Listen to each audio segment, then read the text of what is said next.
Bitcoin definitely saved my life. Reason being, I don't know what type of position I would be in, not even financially, just mentally without Bitcoin.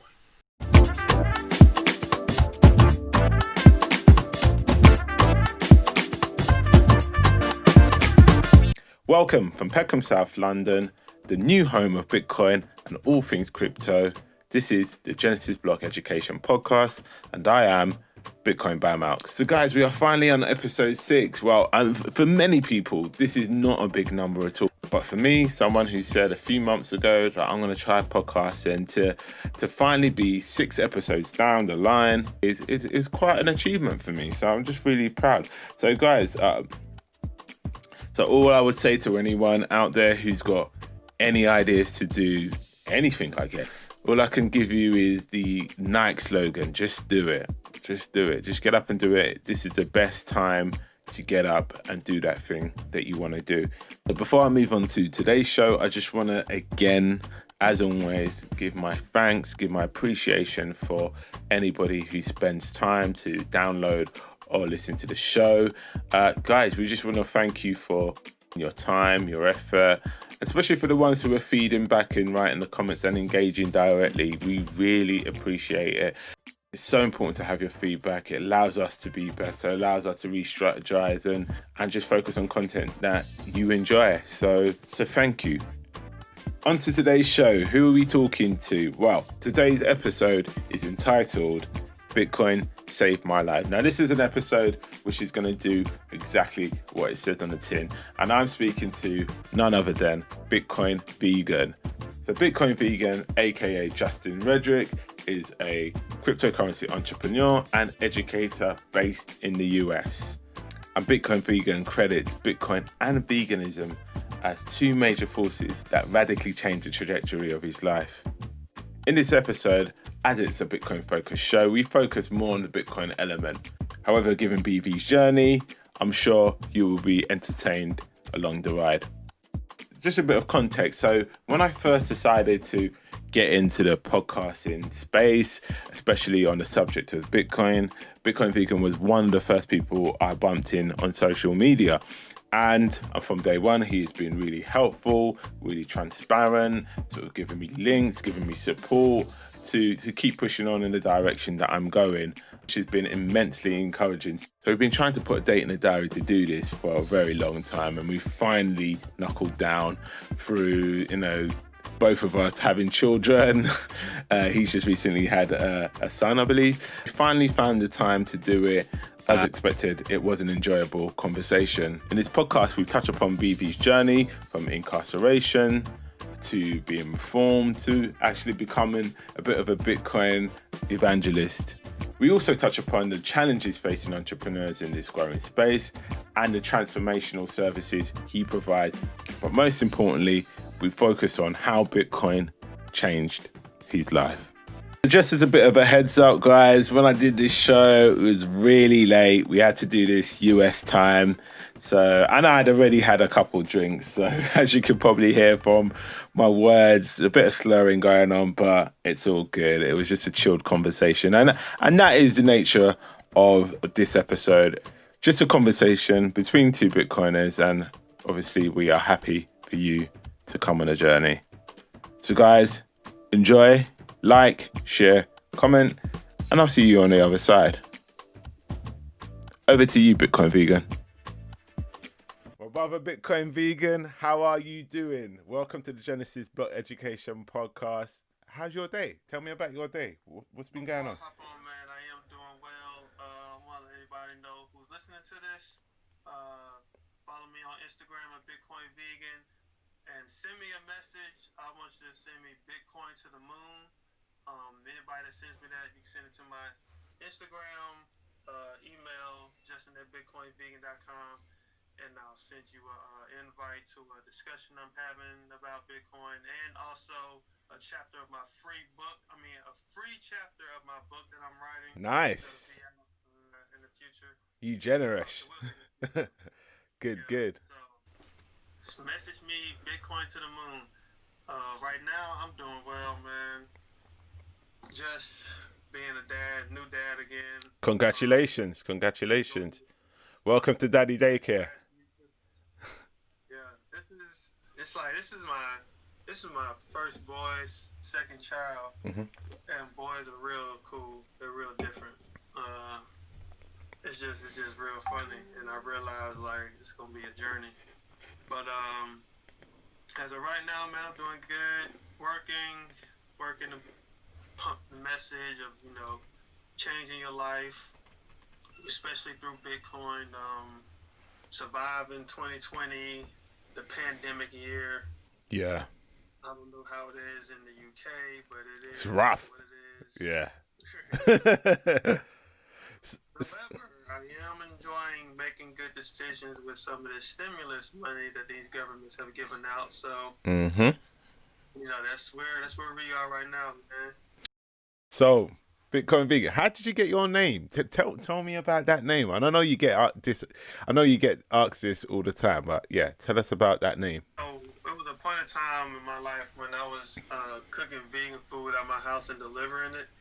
And my homeboy Bitcoin Zay, he had just introduced me to Bitcoin. Shout out Zay. Yeah, so I was like, well, what if I just sell this for Bitcoin? He said, yeah, you could.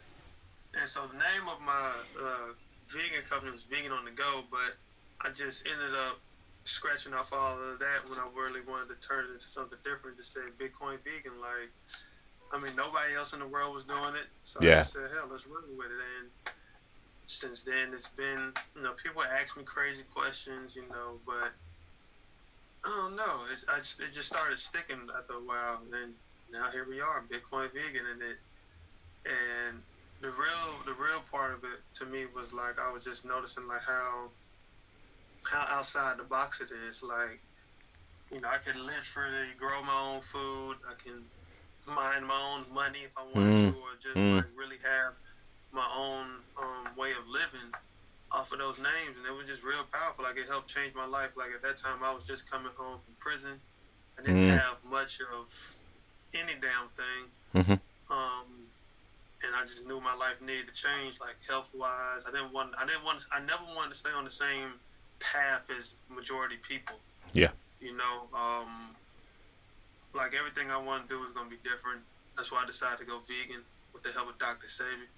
And that's how I learned about Bitcoin. It was like nobody was doing it. And when nobody does it, and more importantly, like, it's gonna sound so sad, like I noticed like a lot of black people weren't into Bitcoin. They were vegans, but they weren't really into Bitcoin, but the people around me, they didn't know what veganism was neither. So it's like, well, let me just go on my own path. Like, I got tired of following a leader, and a lot of these people aren't fit to lead. So that was a lot, but that's where I came up with that name. Finances and diet, those are two really transformational powers. Would you say that Bitcoin and veganism really turned your life around from the direction it was going in? It turned my life around. It turned my thinking around first. It turned my discipline around. Like, the food was a lot easier than the money. Like, I really had to learn how to have a wealth mindset by being in Bitcoin. Like, I didn't know any much of investments. I knew about investing, but I didn't know the financial literacy that went behind it. I didn't know all the ins and outs that went with it. So at that moment, I had Bitcoin a lot in 2016, but I would always end up spending it because I had bills to pay, or I had to do this, I had to do that. But Bitcoin was saving me to do it. So it wasn't until and I was always able to buy some. But just one time I just got real serious and said, we don't have to bite the bullet on the money that's like needed to grow the money, that I don't have to work for. And that's when I really started noticing, like, the true art in all of this that people don't see in Bitcoin is like, you can literally buy it and let it do what it's supposed to do and live your life. You know what I mean? Like, you can live your life. And that's when I started noticing, like, this is real freedom. Not just, and that's just on the money side, like, that's just on the money side of, like, you give up a lot of your time for money. Hmm. And like we were saying, when you give up a lot of your time for money, and you got investments that only do well, like you bragging about a 50% appreciation in a year since change. It's like, golly, like, is this really, you know what I mean? Like, especially Yeah. after having Bitcoin, it's just like, is this really worth me Hmm. waiting this long for only Yeah. for like less than almost anything less than a 10x in a year or 12, like 12 to 15 months is a waste of time now. But just in terms of Bitcoin, how did you get into Bitcoin? What was your journey? So I remember it like it was yesterday. I was going to the gas station and I saw my homeboy Bitcoin Zay, Right. author of Black America and Black America 2. I've been Yeah. knowing him since I was 12 years old. We played basketball together. Oh wow. And he was just like, yo, Justin, what's up? Matter of fact, yeah, he was like, yo, Justin, what's up? I said, man, what's up? I said, at first I didn't know who he was. You know, you get older. But who the hell is that? He said, yo, it's me, Isaiah Jackson. I said, all right, what's up? We talked a little bit. I followed him on Instagram. All right. Bitcoin Z, what the hell is that? I Yeah. just followed him, you know, I ain't really gone to it. So then I saw the movie Dope. I haven't seen that movie. Another guest that I had on the podcast told me that their first experience was through the movie Dope. I'm actually gonna watch it after this conversation. I'm gonna sit down and watch it. Yeah. So I watched Dope. It didn't click then, but I said, damn, he did that with Bitcoin, okay.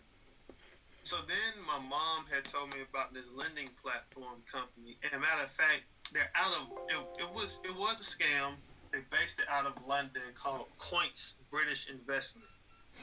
So yeah, this is like 2016. So I'm like, okay, I'm looking at their website. I don't know much about this shit. I'm like, well, this looks kind of legit.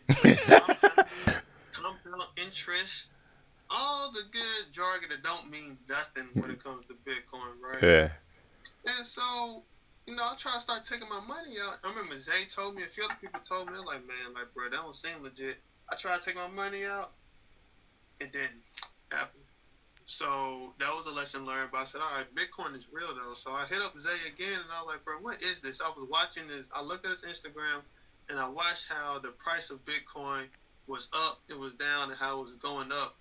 And he just said, like, man, you know, this could change your life. It can, it's like a storage of gold. You can hold on to it like gold. What year is this again? What year is this? 2016. 2016. Okay, so just before the madness. Yeah, it was $678. Timed it nicely. Yeah. So, he said, yeah, it's kind of like, he says digital, he says decentralized. So I said, what do you mean? He said, well, it's not under the government's rule. And the reason I was able to take that and run with it so quickly, it was like in prison, we have stamps. And if your family's not able to send you money, wow, it goes on your card that you swipe like a debit card. You got to use stamps that you hustle without the yard. Wow. And the value of the stamp is based upon the value of the stamp by the U.S. Post Office. Wow. So I was like, oh, man, I was able to connect that quickly. And I was like, all right, so this makes sense. So then I started doing some digging online. I found some brothers on the West Coast called Murex Bitcoin Solutions, and they gave me a lot of game for like years. Really? But my first introduction was like, he said, I downloaded Coinbase. Matter of fact, I had Circle, an old school app called Circle. I had Coinbase, and when I would get paid from this job, I would just buy it, and I didn't even know what I was doing. I was just buying it, and like, that was my story, man. And eventually, over time, I started becoming a better hodler. I did try to trade, but I wasn't really that committed to trading. Yeah, and it was a bear for me. Yeah. But that was my story, man. I stumbled across it on, I found Zay, watched Dope, got scammed.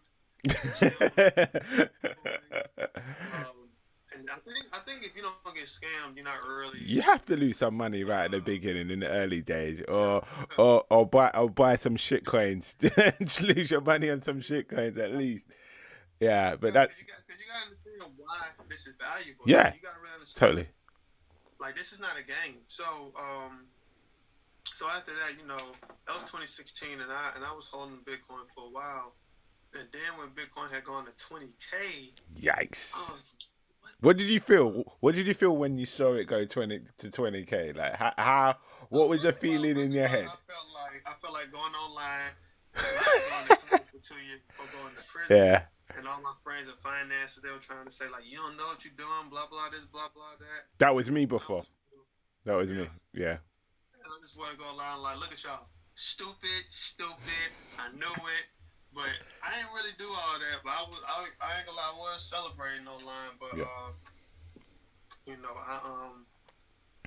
I really sat back one day. I was just like, damn, like, this is the most money I ever had in my life, and Bitcoin's at 20K, and I really couldn't, I didn't get in crazy early, but I was just like, damn, like, it made me really look at like all the mistakes I made with money.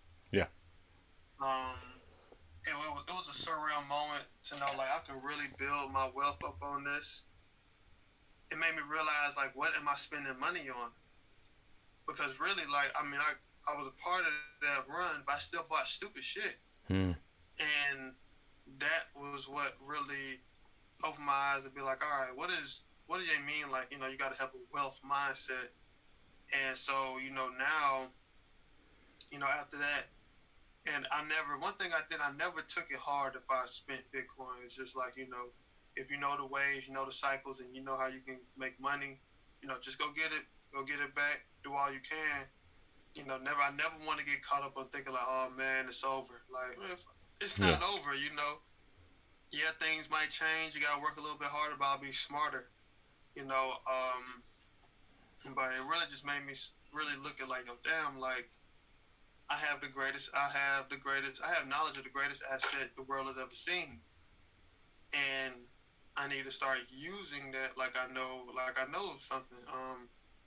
It brought confidence in me. It was like, it opened my mind to so much that, like, people, I don't know, I really just felt a different level of freedom. Understand. I felt like I could really, I just felt like I was, it's really unexplainable, yeah. man. Like, yeah. It was really unexplainable. Like, when Bitcoin hit 20K, I think one time I just sat back and I was like, wow, like, I knew, like, in 2016, before I even met up with Zay again, I said I know something is going on in the world that is so great that if you're there early, you can just benefit. You don't have to do any damn thing afterwards because you had the vision and insight of an early adopter. I didn't even know that's what it was. So I guess another feeling I had was like, damn, I'm actually on time for something. I'm not late. I'm not just getting in. Everybody hasn't gotten their cake yet. Like, that's where I was in 2016. I'm thinking like, man, everybody has, most of the times, everyone has, like, black people to me are always late to the party. Yeah. We always late. I don't know about in England. Yeah. But in America, hella late. Hella slow. But we're getting better. But we we're trailing, but we're trying to close down the deficit, as you know. But let me flip the question. Slightly. So how did you feel? Obviously you saw the high of 2017, and it goes back down.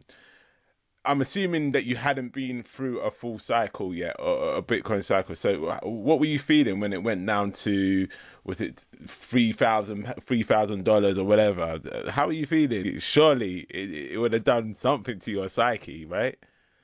Well, first of all, I was just like, because I remember there was a crazy price drop before then, but nothing like that. Yeah. So a little bit about me felt good. I'm like, good, so that dumbass shit I bought. Good, surely, of course. Yeah. I can recoup a bit.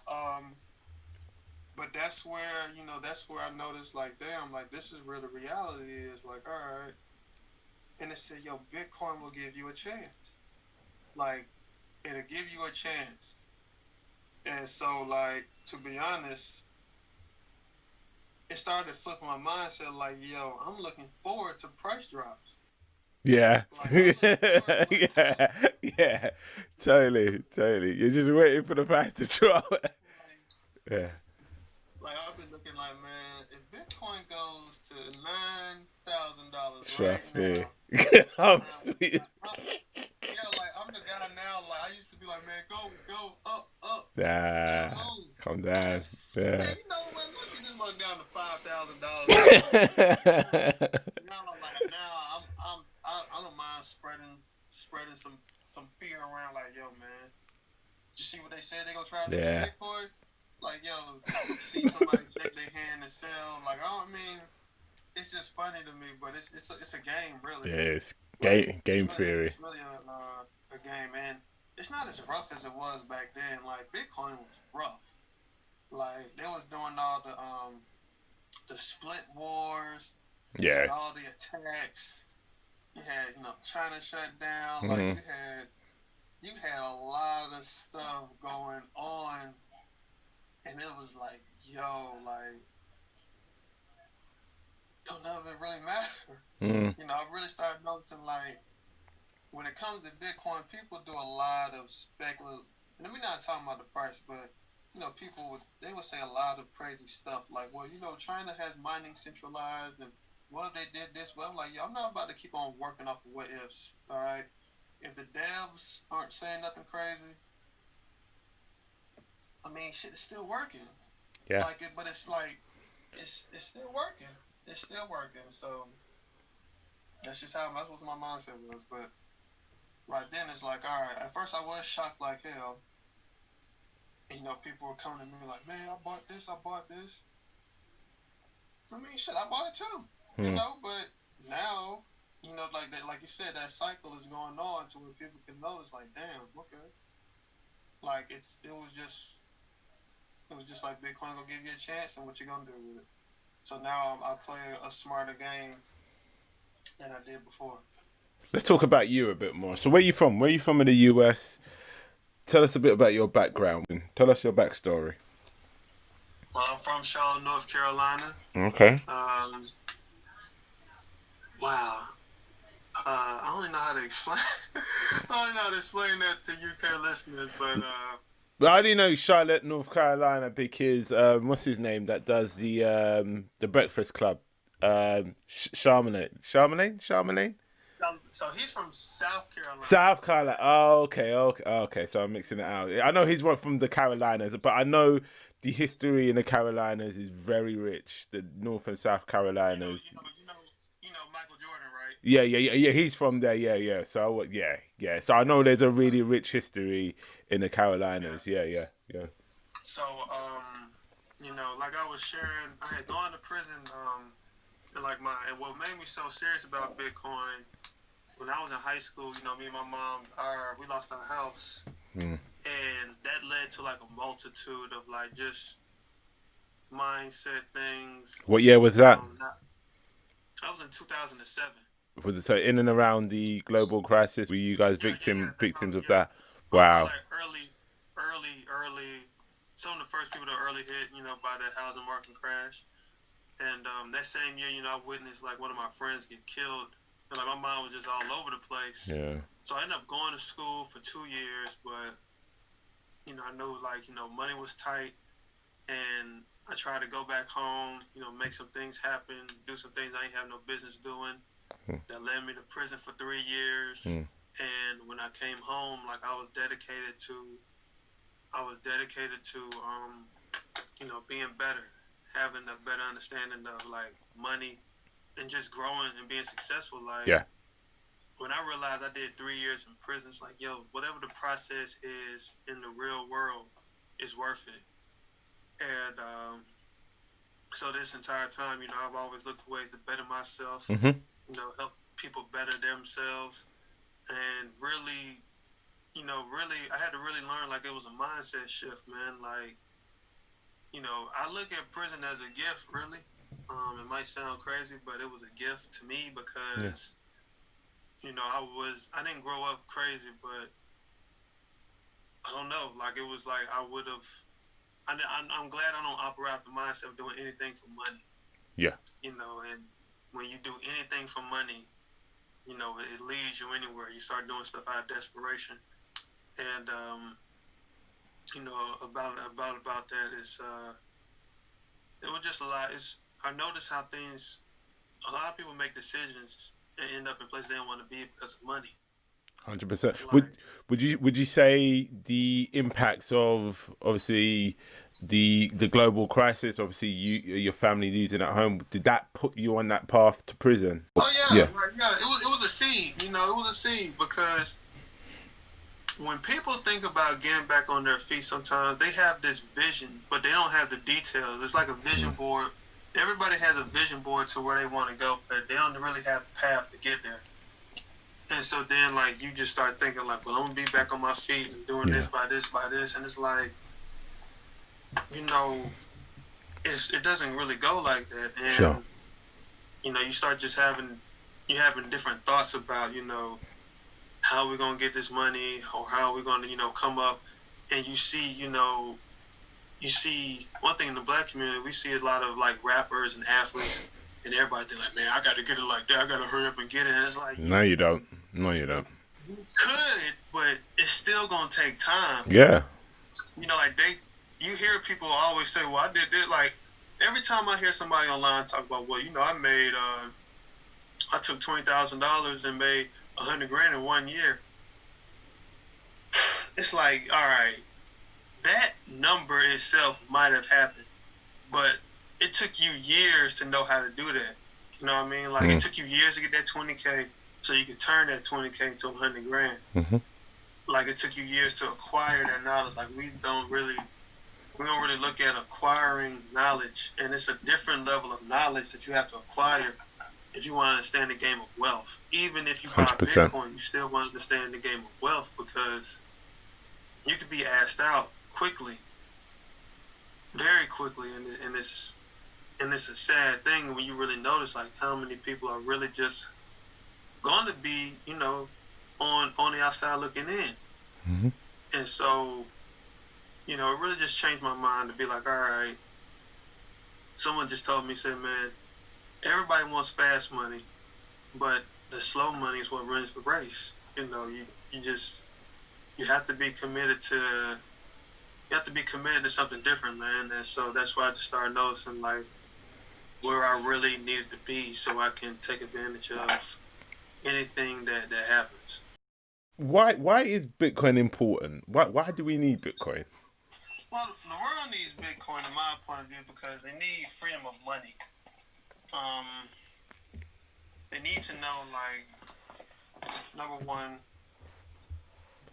there's too much interference with your money. Way too much interference. There's too many people, like, there's too many ways that people are controlling people with money. And Bitcoin gives you that way to, number one, not be controlled. Like that transaction that just took place where somebody sent $1.15 billion. Just like that. Under $5. Yeah, like crazy. Even if it was $20, it's still nothing. Like I heard it was $5. Under $5. Yeah, because someone told me like, man, is $3 really supposed to be that? It says $3. I'm like, yo, you spend $20. You spend $3 taking 20 out of ATM. You know, like that's real. So crazy. That and I'm always talking like, you know, I could say decentralization, right? But you know, the average person might hear that, don't know what the hell it means. Yeah. But when we start talking about like appreciation, like it's real money.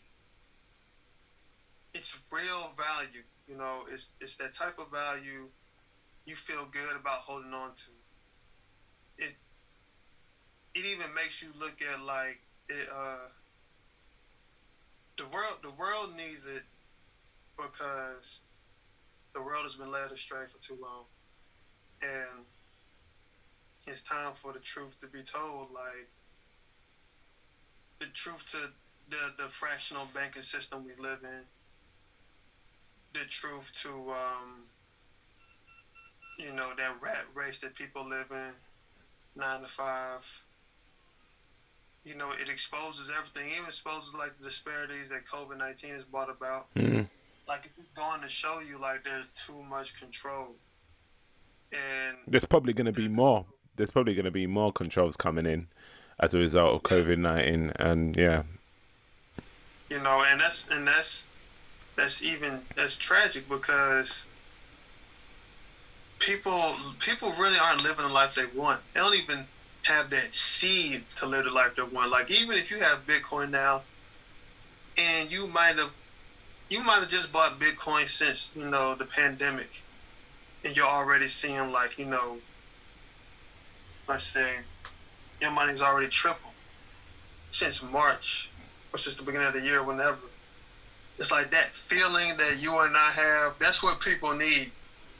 Like that feeling of like, hey, I don't know what the hell's gonna go on that side, but right here, we're gonna keep winning. Like it's real. It's real. Like it's almost a feeling that like I just gotta go back to that word freedom, man. That freedom to know like you're not gonna be in this rat race for long. You're not gonna be like you have something to pass down to your children. You're able to be in front of the world, for once. You're able to be in front of the world. You'll be able to, be on the level of, the elites. You'll be able to invest in yourself the way you wanted to. You'll be able to be free, man. Like it does give you a level of freedom that has yet to be seen. And it's been around here for 10 years, but that's just why it's important to me, man. Like you get to experience a level of freedom that has yet to be experienced by the everyday person. So I watched one of your previous podcasts, and you refer to Bitcoin as digital real estate. Can you explain what that means? When you really look at real estate as it is now, the real reason people swear real estate is the legendary investment. It's a safe thing. The real reason, and people really don't understand this, it's about the scarcity. Land is not valuable because of location. It's valuable because the earth is made up of 27% land. You can't print any more land. You can't create any more land, really. And when you get to Bitcoin, it's the same thing. The reason the Bitcoin is making the moves it is right now, it has a bit to do with these public companies buying Bitcoin. But it has more to do with the halving. Now there's less Bitcoin that's going to get made. And when I was noticing, I followed this one page on Twitter called 100 Trillion, and they just keep popping out these graphs. And the only thing they're talking about is the effects of the halving. They don't really talk about trading. They don't really get into any of that. They talk about the effects of the halving has on the Bitcoin price and what scarcity really looks like. So when it comes to digital real estate, and I believe one of the reasons why I was saying that is because of the scarcity. Bitcoin and land are both scarce, but now you have scarcity. You have a scarce internet product. That has never happened with a dollar amount attached to it. Like Bitcoin is nothing but data, but there's value to this data. Reason being because you can only have 21 million, and to be honest, 21 million Bitcoins will never ever be. There will never be 21 million Bitcoins up for sale. The Bitcoin, really, another reason the Bitcoin price is solidified as it is, because it's a lot of lost Bitcoin out there. Mm-hmm. Mm-hmm. You know, you have a lot of lost wallets. People who, like the one pizza guy who spent like what, $15,000 on a pizza. Like, yeah, 15,000 Bitcoins on a pizza. Yeah, something like 100 million plus now, or something like that, Yeah, which is lost. Yeah. You have that company. I think it was Wire, the magazine, who lost like 100 Bitcoin because of private keys. Yeah. Like, you have a lot of lost Bitcoin that would never be found again. Yeah, I've lost some Bitcoin. It's gone. It's gone. I try not to think about it. I just try not to think about it. But yeah. Gone. And you know, like, so when we start talking about that's why I placed it like that, because the reason like I said, it's all about scarcity, man. It's the reason why the fiat system, the fractional banking system, has not been working. Scarcity, you know, and the reason why I didn't use, like, you know, some people like to say digital gold. However, gold is suppressed. Gold is fake. You got a lot of fake gold out there. Yeah, too. That's true. You can't. It's hard to have fake real estate, and it's even harder to have fake gold. Fake Bitcoin. So Impossible, even. It's impossible. Like, so when you have these things placed together, it's really the perfect equation for, you know, for something great. I don't know if you want to call it hyper Bitcoinization, you want to call it the parabolic effect. Any way you look at it, it's happening now. And this is the perfect time for it to happen now. Cool. All right, so let's change the subject a bit. I'm going to talk a little bit more about what you do, and which is Bitcoin education. So the first time I came across you is when you were doing a webinar, and this is kind of in the early stages when I was just kind of formulating my ideas about what I wanted to do in terms of Bitcoin and education, and to be quite honest, since I started, you've been one of those people who would just be giving me sort of positive words, support. So I appreciate you for that. Appreciate you from the beginning. It's encouraged me to keep going. So your platform, which focuses on educating people within Bitcoin. So when you teach Bitcoin, what are the key principles that you tend to focus on? I tend to focus on, well, before I get there, the reasons why of the Bitcoin education is because I need to sound different than most of the folks, not like you, but the people who just, hey man, check this out. I got some great compounding stuff going on here. I can show you some trading, some ways you can do this for cryptocurrency. Invest. I'm like, bro, like, what? Like, I didn't want to keep talking over people's heads, like, or I didn't want to come out here and say, oh, well, you know, we have an undistributed ledger, and it's what other high-level terms that they use? Whatever, you know what I'm saying? Like, you want widespread adoption, but you're showing everybody you're the best nerd there is, right? So one thing I teach is, number one, I teach people the basics. You know, security, the importance of security. Like how we were just talking. How many lost Bitcoins are out there? A lot. So the importance of security, a lot. And I try to do a lot of myth busting. Like, here's one of my favorites. You know, people say, man, hey, people have lost a lot of money in Bitcoin. Really, honestly and truly, there are only two ways you lose money in Bitcoin. None of it has to do with the price going down. Right? The number one worst way is, of course, password protection, private keys protection. Number two is selling before you see the real rebound. Like somebody who bought Bitcoin around $20,000 2 years ago is sitting right here, right now in 2020, talking about, man, I lost so much money. Yeah. But I bet you they're seeing Bitcoin just go up and up and up and up. They're watching. So Bitcoin, like, when you really look at this, Bitcoin started less than a penny 11 years ago, and is at $13,000. Who has really lost money? And I feel you that, yeah. I just agree, and I'm agreeing. I'm saying, yeah, you're right, totally. You know, like only reason you lost because you sold it before you could see the rebound, or you lost your private keys and they got hacked on the exchange or something. Like, but when you really start dealing with the real mathematical facts, no one has lost money in this. All right, that's number one. That's a myth buster. Number two, so I teach that again, that value piece. You know, what makes Bitcoin valuable?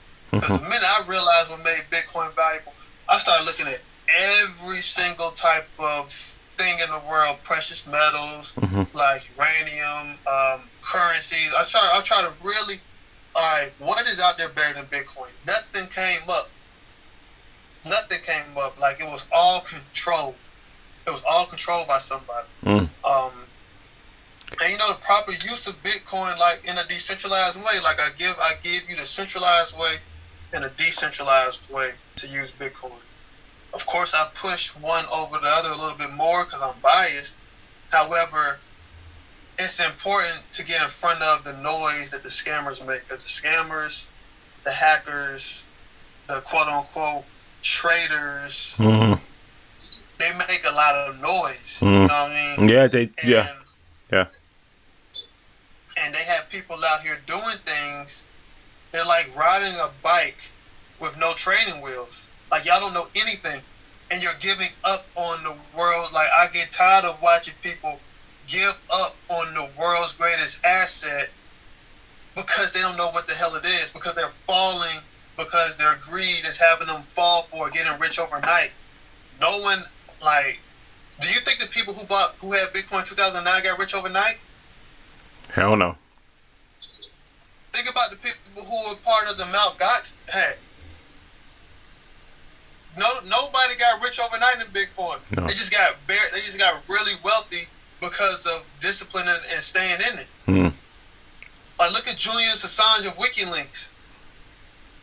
People just like this isn't a thing you just blow up and get rich overnight. And Bitcoin was so new that people would fall for it all the time. I can see people who have the most common sense when it comes to finance get the Bitcoin. Hey man, what's up? I'm trying to buy a boat tomorrow.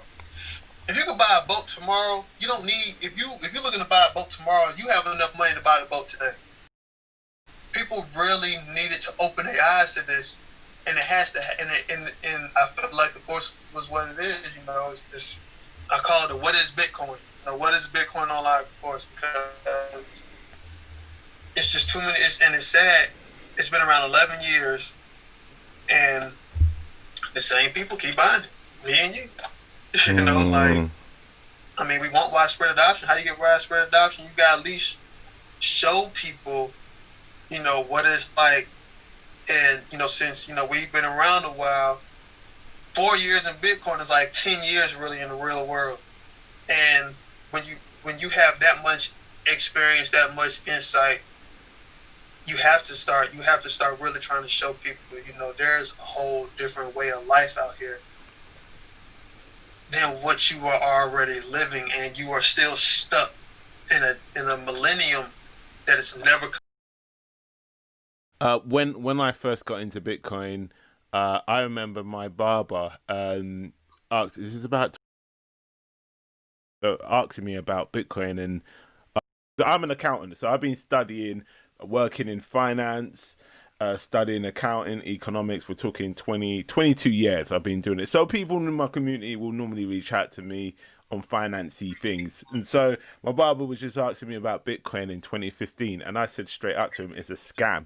I said to him, it's a scam in 2015. The fact is that, you know, especially people who understand finance normally have preconceived ideas about finance and money, and we do think that we know it all because obviously we've been institutionally trained to understand money one way. I understand what you're saying in terms of people having sort of preconceived ideas which you have to sort of correct before you can teach them. You find that people that you teach don't have basic understanding about what is money. Do you have to teach people what actually money is? Man, like, it's like, I do. I try to. How hard is it? How hard do you find it? So, Yeah. it's like, when I tell people what money is, you gotta, like I say, it all goes back to, like, when we start talking value, the same thing that makes anything valuable, I have to go back to scarcity. I have to go back. First of all, money is nothing more than a medium of exchange, right? An agreement of you and I saying, like, here, this, it could be a laptop, right? I'm gonna take this laptop for payment. That's really what money is. However, when it comes to the money of, like, fiat and things of that nature, you got to take folks back to the time of, like, barter and trades, where originally gold and silver had value. Why did it have value? Right? It was scarce. It was hard to come by. You had to do a lot of work to get it. Yeah. It kept appreciating. It appreciated over time. The money you have now does not appreciate. And it was a person that one time, like, they worked for a very high level banking company here, and they said to me, well, money is valuable because it's accepted everywhere. That just threw me for a crazy loop, but it opened my mind to realize, like, yo, that's why y'all think it's valuable, because everybody wants it. You have no clue the fact that since 1913, or since the gold standard was removed, this thing has just been declining over and over and over and over. So, yeah, you got to teach people that, and people have. And one of the things I realize people aren't really opening their mind to is the fact of, like, it's not a situation that you just, when it comes to money, you always tell people you have to be open to really leave your mind open to be changed about what you thought money was. Like, you have to, because other than that, you're gonna really see, like, here's the thing right here. I use this as an example the whole time. It was 2020.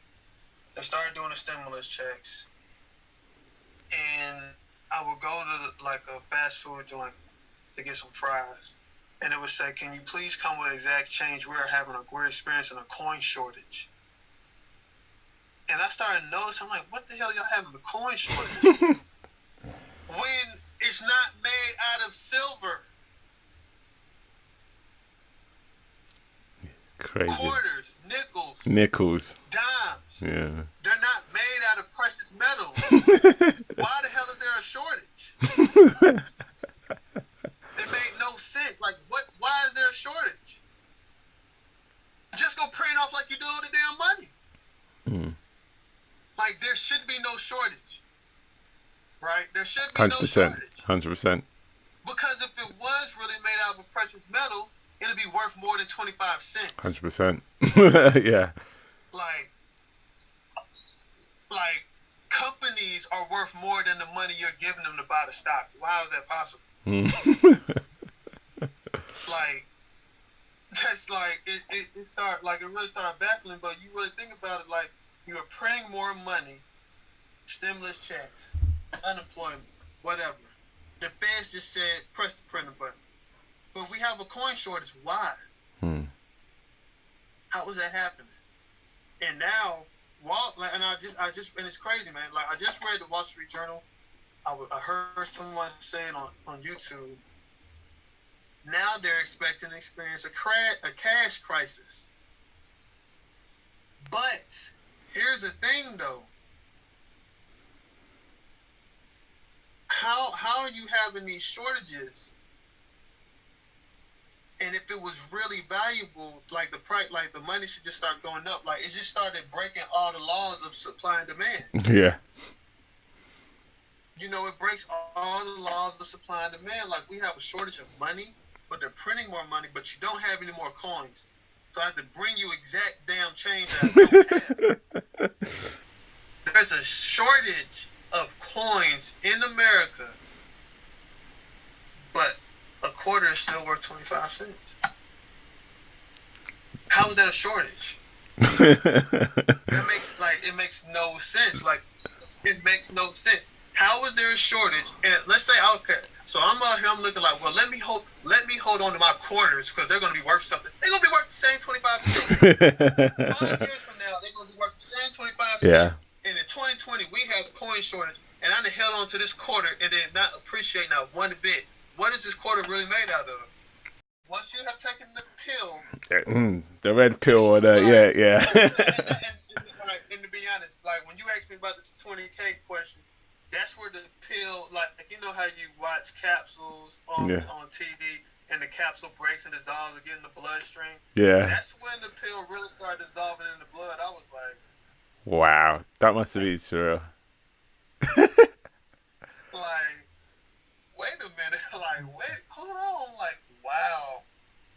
And even when I teach people, I still have euphoric moments myself. Yeah, you must do. Like, and the crazy part about it is, you have people who've been in here for so long that they'll come with some knowledge and just blow you clean away. Like, you know, I got to give a guy a shout out. His name is Brad Mines. He does the Haviland Report podcast, and he really opened my eyes to valuing the Haviland. All right. Like he really like, and I think this is his niche.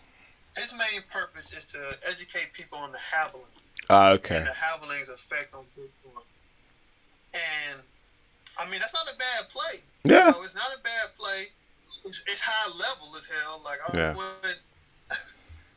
wouldn't expect a rookie just to, you know, get it without having some type of education. But you know, it's very high level. And he even like, you know, opened my eyes to some things like, hey, like, you know, it's when you talk about scarcity. Like I can't now talk about scarcity without talking about the halving. Yeah. Before, when I first got into Bitcoin, the halving was just something to go through. But now it's like the halving is very real, and it has its place on the Bitcoin price, like, and the difficulty of getting Bitcoin. Like in 2018, the halving just started. And so now I'm thinking like, well, you know, the price still might drop to 7K. I mean, it could, but I don't really know if it will. Like, I don't know, you know. It could. I'm waiting, but I don't know. I cannot say it will, you know what I mean? Yeah. I cannot say it will. There's no certain. Because of my knowledge now. Yeah. On the Haviland, you know what I mean? Yeah. After really looking at, and I haven't even gone deep as I should, but after really looking at, you know, what the Haviland and how it plays its part on Bitcoin, I can't say that it will. Like we're now about to reach that point in the world where people are gonna start bragging about having, you know, tenths of a Bitcoin. You know, people are gonna start. They're gonna start. You know, well, shoot, I got me 0.10. I got me 0.1 now. You see that? Bitcoin will get to a time. I think soon. I think soon. Institution. I give it about 5 years, and we're talking about Satoshis. Satoshis as yeah. See, I can see that happening. I say 5-7 years, and then Satoshis will be a unit of exchange, or not. Maybe not across the whole world, but certainly Bitcoiners will be talking in Satoshi terms. That's how I can see that within 10 years. So yeah. And that makes the $13,000 USD price seem like nothing. Yeah. Like, it's to the point now, like, it's to the point, like, it's not a bad idea to take $13,000 and buy Bitcoin right now at the top. It's not a bad idea. I don't care if it goes to 5. It's not a bad idea. Like, if you got it, you might want to do it. Like, it's not a bad idea. If I had 13K right now, and I had 13K to do whatever with, point in time in the world where it's just about Bitcoin. Like, don't worry about the price. You know what I mean? Like, I have a friend. He's over here telling me, he's been in the space a while, and he said, Justin, it's time for you to just go strictly, Bitcoin. Like, he said, as you know, the fiat system does nothing for you. It hasn't given you anything but a promissory note. It's like now, even with like my business or any course I have, like even with my book, right? The book I'm writing. It's going to talk about Bitcoin, right? Yeah. And I'm going to have I just want to, it's to the point I want to move everything over to accepting for Bitcoin. Like, here, I want to accept this. Now, things on this side of the world are kind of different as far as, like, the banks have all the control over, like, paying your bills and your expenses. However, just fine. If there's a will, I really operate off the term, if there's a will, there's a way, and we're going to find a way. Because that's how serious it is now. And what's going to be so sad is it's going to be a situation where it's like the have and the have-nots. You either have it or you don't. And for the ones that have Bitcoin, like right now, you're all the way in London. We met on social media. I have a friend in Bali. We met on social media. This is now my community of people. Like, I was like, before this, I was doing personal development coaching on memory enhancement. And I've always known about Bitcoin, but I tried to really touch into, like, different aspects of coaching and personal development. But I have such a deep knowledge of Bitcoin before coaching. It's like, yo, I can really just, it's just mind-boggling. And I sometimes I sit back and really think, like, wow, like, I really made a great decision.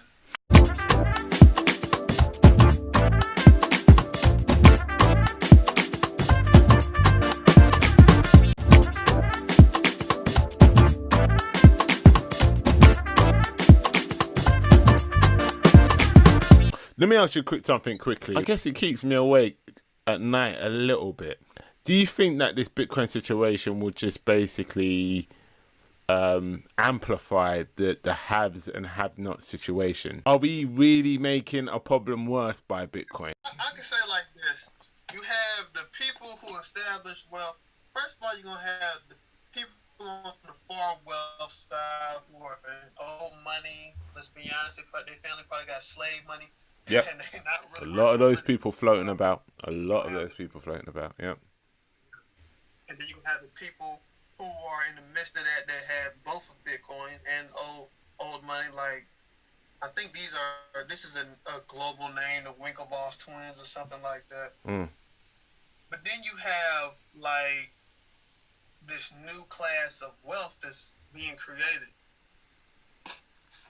Like people like myself. People like, maybe yourself. I don't. Yep, know I'm definitely new money. I am definitely new money. I'm just really speaking to the terms.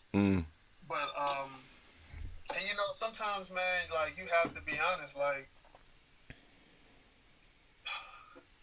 I think what would be amplified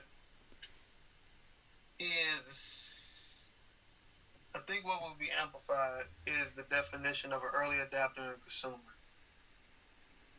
And will everybody buy Bitcoin? No. Will you or I be responsible for them not buying it? No. Are we doing our duty to get, people educated? Yeah. Can you make a horse drink once you lead them to the well? Hell no. No. So it's like, it will be amplified. Not in a negative way. Because if you really think about it, let's just say Bitcoin just keeps making crazy appreciation. Well, yeah, you might be playing with Satoshis, but if say you buy $4,000 worth of Satoshis, and within a year's time, you're over $40,000, $50,000. I mean, is it really bad? It's not that bad. It's just not where you could have been. Yeah. You know, so and some of the things I might notice is people might start bringing different skills to the space. It might make people a lot more creative. You know, it could definitely. I mean, it could definitely do some positives, but there will be people on the outside. You might have to separate yourself from those people. You know, there will be situations where, and you might have friends or people who are, you know, who have wealth or, you know, on that path, but the conversations just aren't the same. We can't have the same conversation. Like, I can't sit here and talk about, you know, stocks all day. I can't accept Tesla for payment. I can't accept Apple for payment. You know, I can't send Apple all over the world. I can't really make $1 billion in the stock market and just say, well, let me put this in my everyday bank account. You know, the conversations are drastically. One thing that would happen, the conversations would be different more than anything else. Interesting. And those conversations, like you said, like will just. It's just like it's going to be. It's already something amazing. But and you know, really, Malcolm, to answer that question, that's already happening. Just look at 2020. There are people out here, and I don't know if Britain has given out stimulus checks. They're giving out the fund. I think they are, though, aren't they? They're doing it differently. I mean, they're giving it to their friends, to big business, you know, and yeah, you know, some sole traders. So they're trying to, but furloughs, people who have been laid off of work. So they're doing their thing. But yeah. Okay. So like, let's look at it like that. So you have that going on. You have people right now who you've known for years and you've been telling them about Bitcoin. No, I'm good. Or they fall for the excuse. I got something else coming up. What else do you have coming up more than establishing wealth? Like, really? Like, when people tell me, man, you know, I got to focus on this. Really, what do you have to focus on now? It's 2020. What else do you have to focus on other than this step? Well, I really want to work hard to get this degree, to get this certification so I can start. Listen, you already have money in your hand. You are living in a pandemic that is showing you that money is nothing. Everything you once thought was going to be something is now put on hold. In my mind, as Justin Rhedrick, the most important thing anybody could do right now is buy a Bitcoin. But people won't. They won't. So they're going to keep sliding down this slope the opposite way. You know, I mean, they're going to slide down the slope. They're going to still deal with a fiat system because they have faith in it. They bought into the wrong game of money with the stocks, with fractional banking. I'm not even saying you can't make money, right? But the money you'll make plus the fees you're going to pay on top of that, plus the inflation on top of that money, you're going to feel like, damn, I need to hold this a little bit longer. Now, on the flip side, you have Bitcoin here. Prime.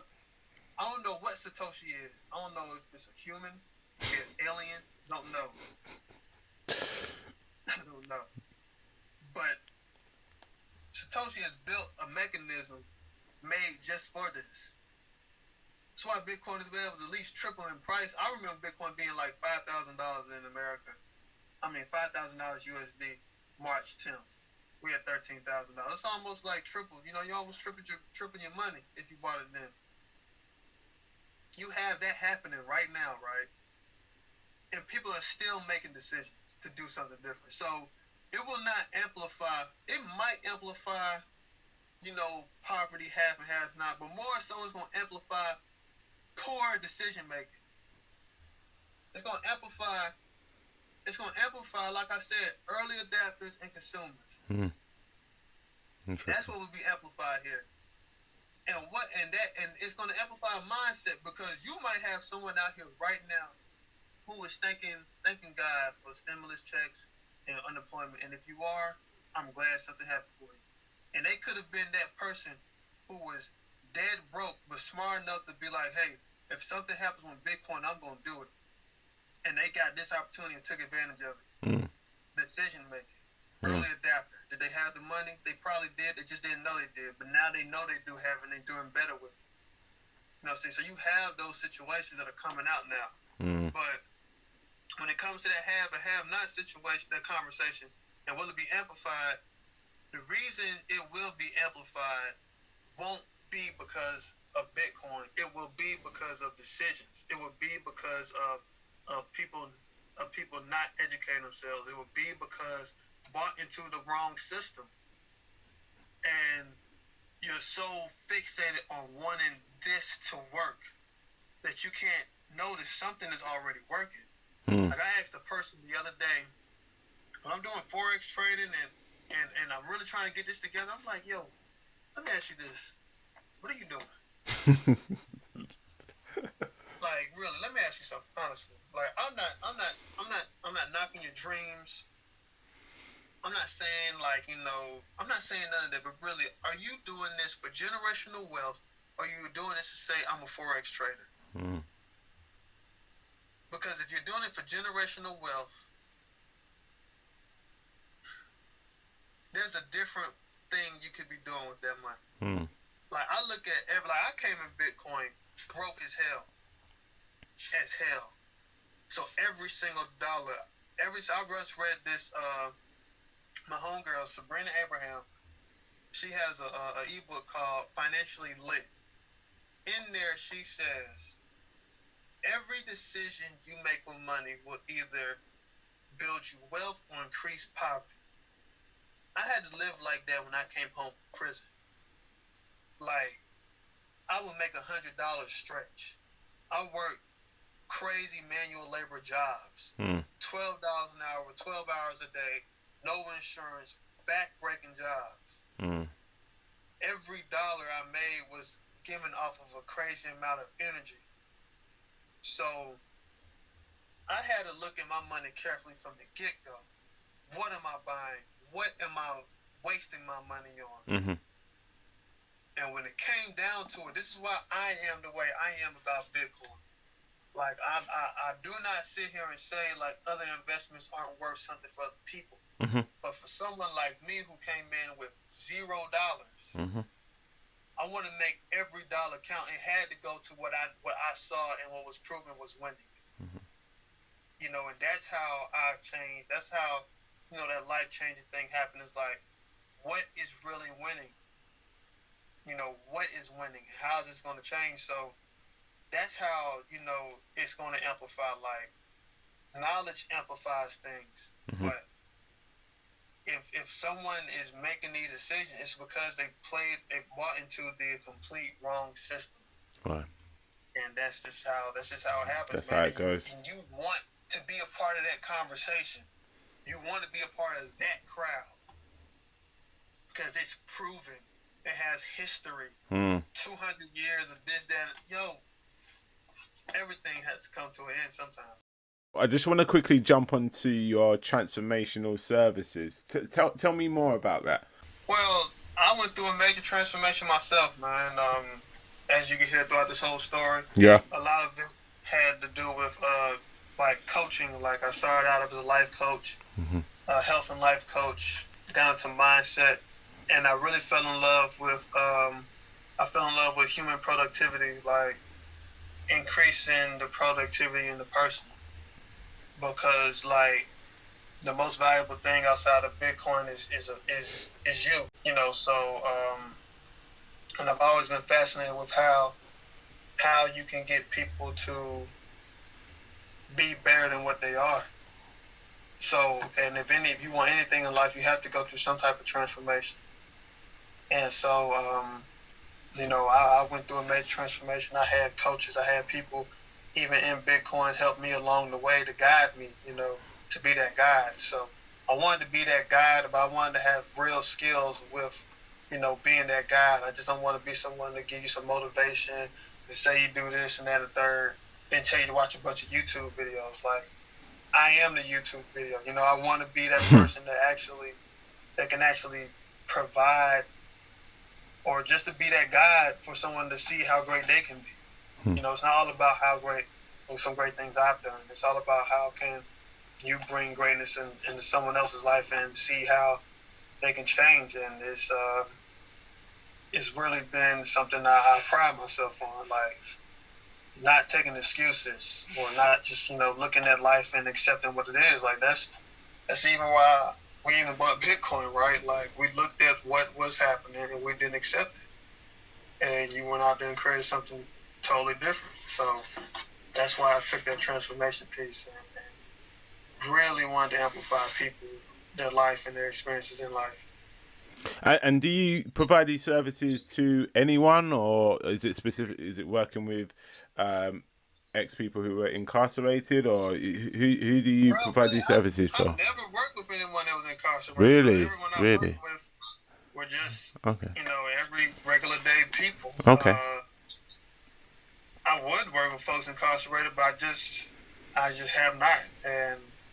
But so really, at one point in time, it was really focused more towards women in their 40s, Really? 30s and 40s. But Oh wow. Okay. I'm really more so. I toned it down to like a younger generation. Okay. I found where I found a generation of people like and I think like just searching online, and I started noticing like, well, I got the skills I have. Like you shouldn't have to wait till you're 40 years old to start taking advantage of these skills. Right. Start taking advantage of some type of coaching. So, but to answer your question, yeah, they work with anybody. And when you're doing these transformational services, is it a focus on finance and diet, or are you looking wider than that? Are you looking at a whole spectrum of things? What do you focus on? On that point of view, I'm really focused on like, what are you telling yourself? What do you believe about yourself? I'm qualified to do work that even addresses like the most like childhood traumas. Right. Why do you make the decisions you make? Why do you look at yourself the way you do? Right. To change your viewpoint, change habits. Like we all have these crazy habits that are very deflating. And see where you are sabotaging yourself. To the point of like, a lot of times people live in the same cycle over and over. They go through the same cycle, and it happens with money. Mm-hmm. It happens with everything: relationships, money, diet, health, career. You can't do one thing without doing. How you do one thing is how you do everything. Like if you're a binge eater, you might always love going back to toxic relationships. Mm-hmm. How are you really valuing yourself, and to shed light on those habits to make those improvements. So I really focus on mindset and just really changing or helping enhance how people are viewing themselves. Right. A lot of people view themselves in ways that's just like it's detrimental. Of course. And they don't really understand like why they aren't making these gains. It's because your mind is, what I like to say, because the brain is created to protect you. So, whatever you believe, your experience will confirm your beliefs. So if you believe you're going to always be broke, if you believe that you never get great relationships, if you believe, whatever you believe, your brain is going to create an experience for you to see that. So if you think the opposite sex isn't shit, and you send off a text message, and it takes them an hour to send it back, you'll be like, see, I told you, they ain't nothing. It could have been in a tragic accident or something very bad. Could be watching the game. Your beliefs are making these experiences that are not real. A lot of people aren't living in a real life. Just as we close out, let's talk about the road ahead for Bitcoin, because this is a Bitcoin podcast at the end of the day, right? What's your kind of predictions for Bitcoin? Not necessarily just on price, but I don't like to talk about price too much, but yeah, it's good to get a little hopium, as I call it. What's your prediction for Bitcoin for the next, I'd say, let's call it 5 to 10 years? What do you think? How is this going to play out? Okay, 5 to 10 years. My youngest child will either be 5 or 10. My daughter would be 16. Hmm. No, my daughter would be 14. Wow. I don't know why I keep on thinking she's 6 years old. Um, within that time, to be honest, within that time, the companies that are around now will not be around. Okay. I think it was a study done by McKinsey or somebody. I read in this book called The Future is Faster Than You Think. Yes. Within 5 to 10 years, you read that book? No, I haven't. I've heard the title, so yeah, I need to read that. Yeah. Within 5 to 10 years, the companies that are around that are in like the Fortune 100 now will be replaced by startups you never even heard of. So within that time, you'll have like the next level of techies to really build a world around Bitcoin. Cryptocurrency, yeah, but like you said, this is a Bitcoin podcast, so around Bitcoin, institutions will have accepted Bitcoin as an equal, but the decentralization of Bitcoin will start to prosper. You will start having your adoption will be very, very wide. Your undeveloped countries might be some of the most developed countries there are. In 10 years? About 10, yeah, 10 years, yeah. I Okay. give that 10 years. I give that Wow. 10 years. Okay. That's optimistic. I mean, because when you really look at it, I don't really know, but let me just say this. If the last Bitcoin to ever be mined will be in 2140, Yeah. and people tell you, and I hate to go to price, but people, if you look at the advancements of Bitcoin from 2009 to 2020, let's say this, the Lightning Network itself will be on probably phase 3. You have there are so many, and if I don't go into price, because people forget this is a technology. The currency is is an application built on top of the technology, kind of like you have the internet, but you have Facebook and Twitter built on top of the internet. So the real value of Bitcoin beyond the price will start to just peak. I mean, will start to just rear its head. But you still won't, the power of Bitcoin will still not be seen yet. But it'll be so different. A lot of different companies, a lot of governments will start changing their stance. Hell, people themselves, I believe the advancement of Bitcoin will be so great that I can't even speak on all of what it would be. Because really, it's not just about the tech for me, it's about what the people will turn out to be.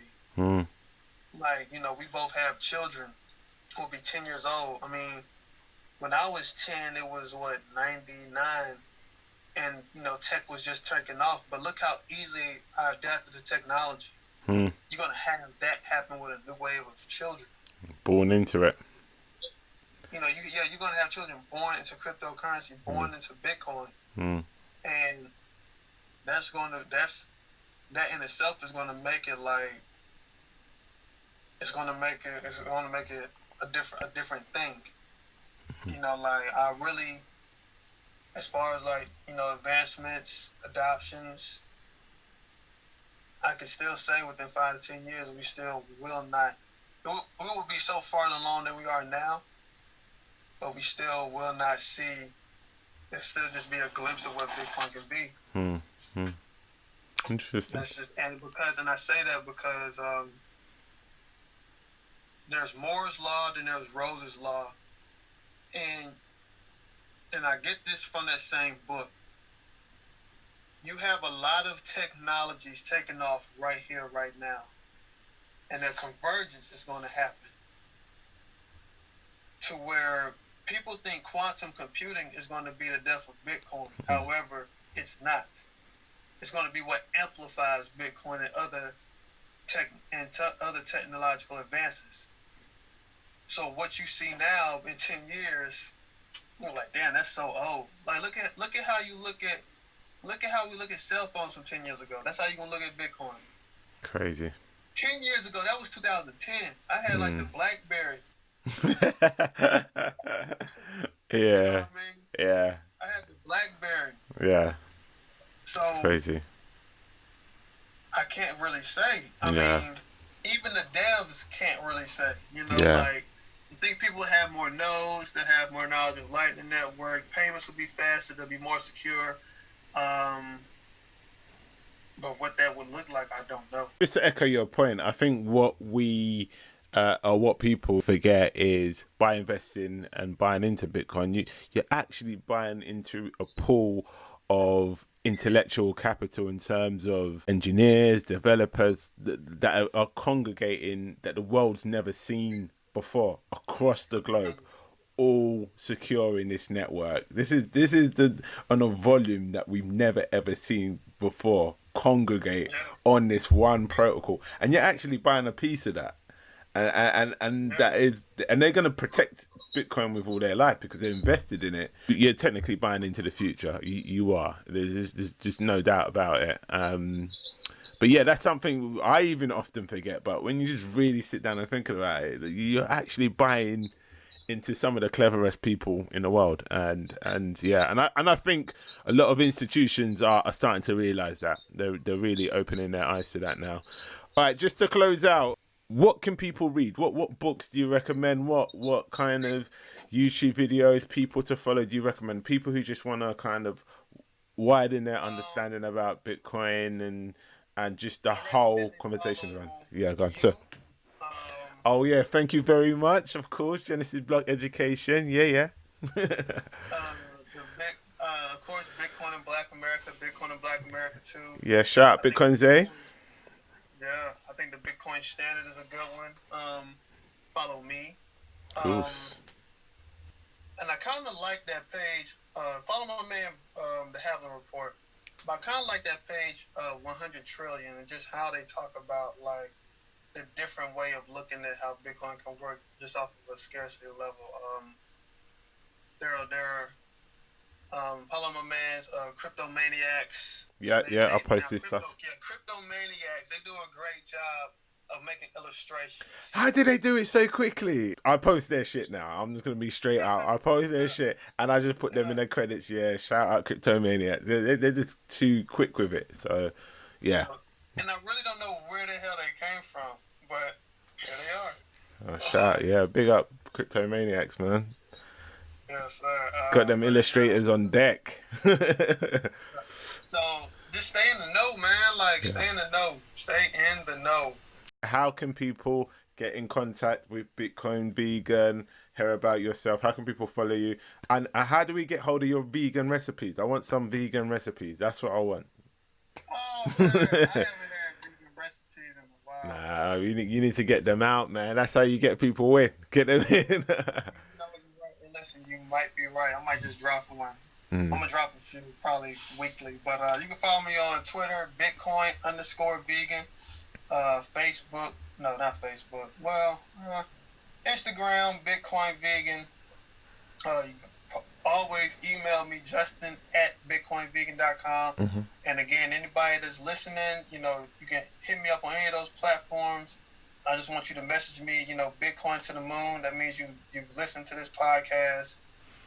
Send you an invite to my, webinar and Q&A. And also, you'll get a free chapter of my book that's going to be planned to release.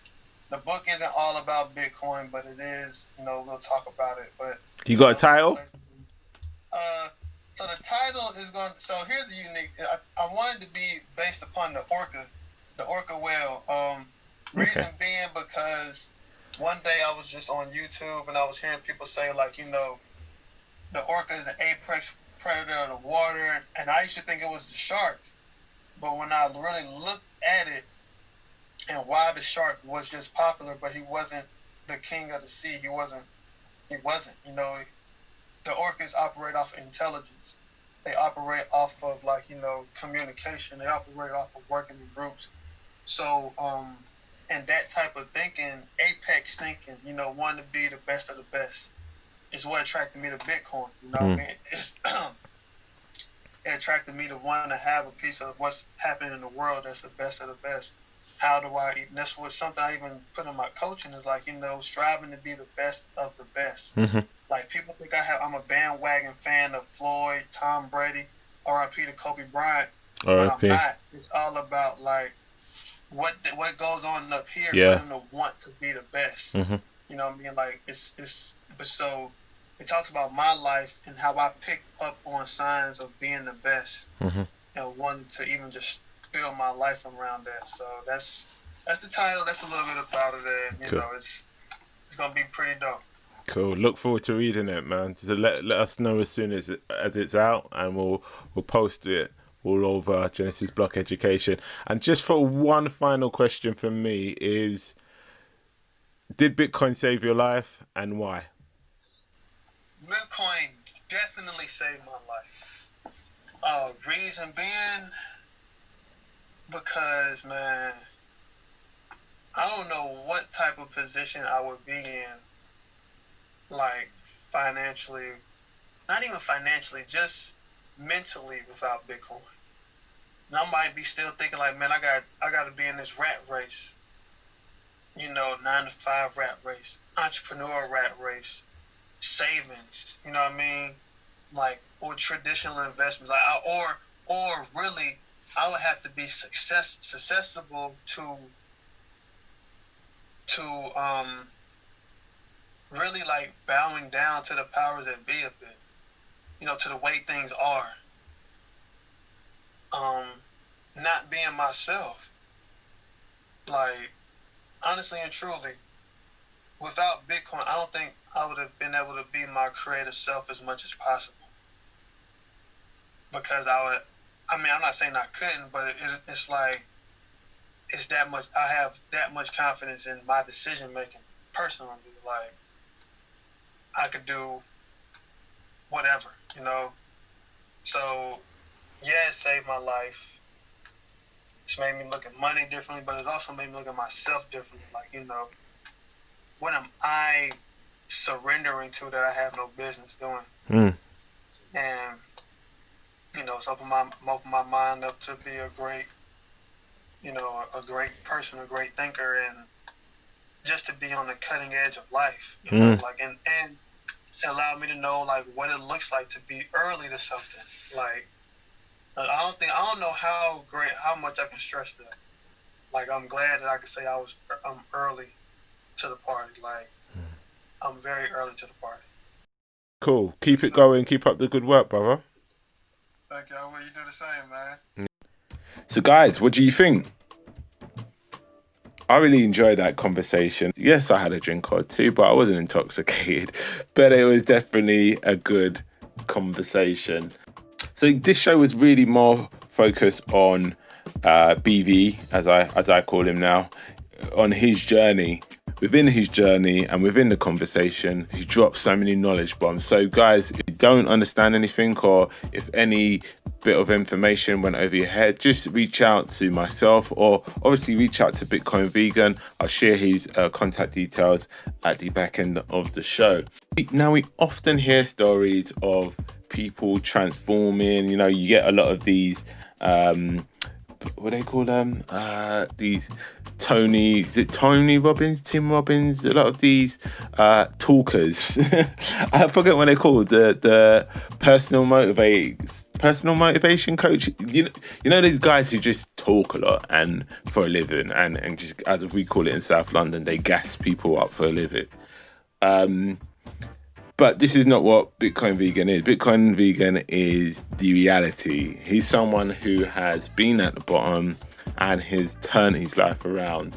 I mean, you can go in, you can literally Google Bitcoin Vegan, and you probably see, when I did anyway, I saw a picture of his mugshot where he was, obviously arrested or incarcerated or whatever. So this is someone who has been at the bottom and he has turned his life around. And he's done this by getting a grip of his finances via Bitcoin and his diet, obviously being a vegan. The Bitcoin vegan is living proof of personal human transformation. Of course, this is not a one size fits all. Different people have different methods of turning their lives around or reaching their maximum.